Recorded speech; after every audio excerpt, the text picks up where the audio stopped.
Hey guys, I want to hop on here real quick. I'm currently working on my brand new course on the cybersecurity checklist that I use when I do security audits. And I literally came across this topic as one of my bullet points. And I thought, you know what? I'm just going to put this out here for everyone on Nerd Cheek because so many people are working remotely from home. So what I'm about to share with you is one of the things I cover as a cybersecurity auditor whenever I'm working with companies that way. And it's one of the things that I think will most help everyone remotely working from home. So I'm about to give you just some little nuggets.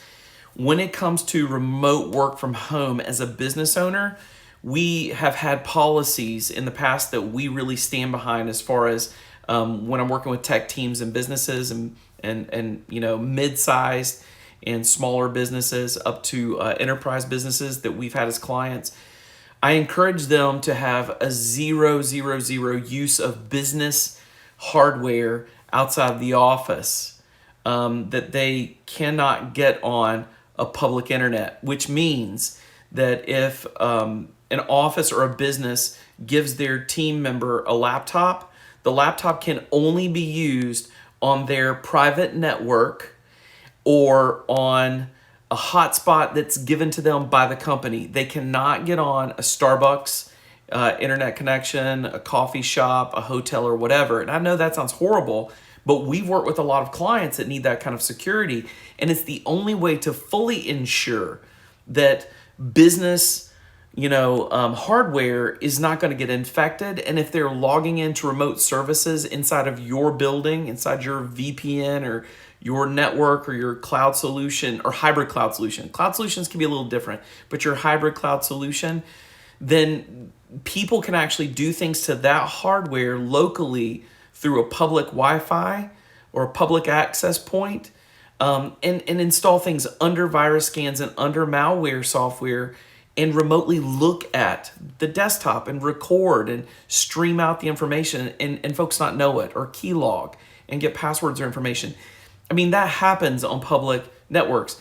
Now, I know it's probably not going to happen to you. So you're like, Dustin, that's probably not going to happen to me. But at the same time, wouldn't you rather take more precautions and be secure? So as business owners, I really encourage business owners, if you are supplying a tablet or a laptop or phone to your team member and they're using it outside of your office, that they do not get onto public access points at all. That's number one. Now, I understand some of those folks are traveling and they need to stay in hotels and they've got to use those access points at hotels or whatever. I get it. So the next best practice that I'd like to say is number one, make sure you have an awesome virus scan. The one I recommend is BitDefender Total Security. So that's bitdefender.com. I don't get paid to say that. It's the one I recommend. So BitDefender Total Security. Number two, you need to make sure you got a great malware software. I mean, hands down, everyone says Malwarebytes. I don't do Norton, I don't do McAfee, I don't do Kaspersky's. I've got reason for all those, and I'll talk about those on another video and podcast. But for right now, the one I recommend is BitDefender Total Security and then Malwarebytes. And then the next thing that I highly recommend is either Avast Secure Line VPN with a registration or Bitdefender's VPN that they have built in. So you can use that VPN and open it up and turn it on anytime you're on a public network. So that's the next best practice on that business computer that I can offer. So if you can't stay off of public access points and you can't use just a hotspot or your own personal, home internet, then that's the next best thing. Now, let's say you're using your device, your own personal device. You just heard my best practice. Bitdefender, Malwarebytes, Secure Line VPN through Avast or through Bitdefender, okay? So definitely have those. Have your operating system updated. Make sure it's up to date and all the patches are in, all the security patches. Keep it up to date if you're gonna be on public access. You need to be a lot more paranoid about public access than you are, okay? It's a real thing. Stuff can happen. You need to be a lot more paranoid about the websites you go to as well. I would have a best practice not to go anywhere you don't need to go and don't download anything you need to download if you are using your business or a home device for logging into work remotely. Just keep it as secure as possible. So there's those things. If you're using business or your own device from your own home on your own internet, next best practice. Name your internet, your modem, your access point. Name it well if you've got a Wi-Fi set up, especially if you're in a city. I've been in buildings and apartments where I can see everyone's, townhome areas. I can see everyone's stuff. Make sure you've got a very specific name. Make it secure, okay? So don't have guest access turned on. You don't need it. On your personal internet, lock it down. Have an awesome password. Don't put some password in there like ABC123, or your birth date or your whatever.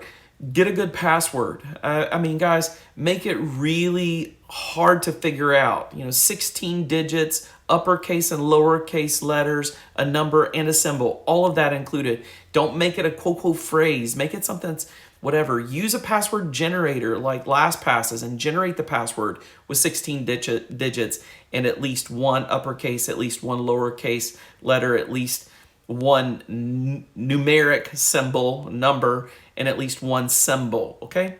So that's another thing that I would do. Make great passwords and lock down your modem or your Wi-Fi access point. Make sure it's secure. That's going to help you a lot. And then at home, if you're at home using your home network and you've got Internet of Things going on, so if your thermostat connects in and other devices in your house, they connect in. There's so many things. I think washers and dryers and refrigerators even connect in now or whatever. You've got all those devices. Maybe you've got Amazon devices at your house. Get a BitDefender box. BitDefender box. I don't get paid to say this. I love it. BitDefender box can cover your entire household, and you get virus software and everything with it for free. It also puts profiles into your mobile phones and everything and creates VPNs. Get a BitDefender box. Do that to help yourself so that you can stay secure and you don't have any issues. Because if you're a business owner and your team members get you a virus or ransomware attack, you could have saved that money with a little bit of investment, a couple of policies like I'm talking about right here. If you're an end user and you're working for a company, do you want to keep working remotely? If you want to keep working remotely, protect your boss, protect your business, find a way to secure up. So that's just a few things I want to encourage you to do to secure yourself, okay? And I guess that's it for right now. There's so much more. And in my course, I covered 21 points. So again, I'll have that up later and I'll share that with everybody.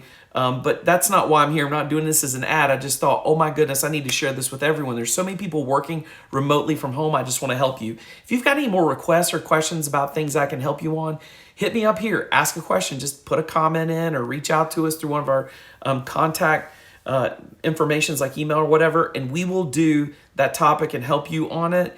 And then also, if this has helped you, give us a thumbs up, a like, subscribe to us, subscribe to our podcast, and check out our website at askthenerd.net. All right, guys, y'all take care. I hope this has helped. Boom.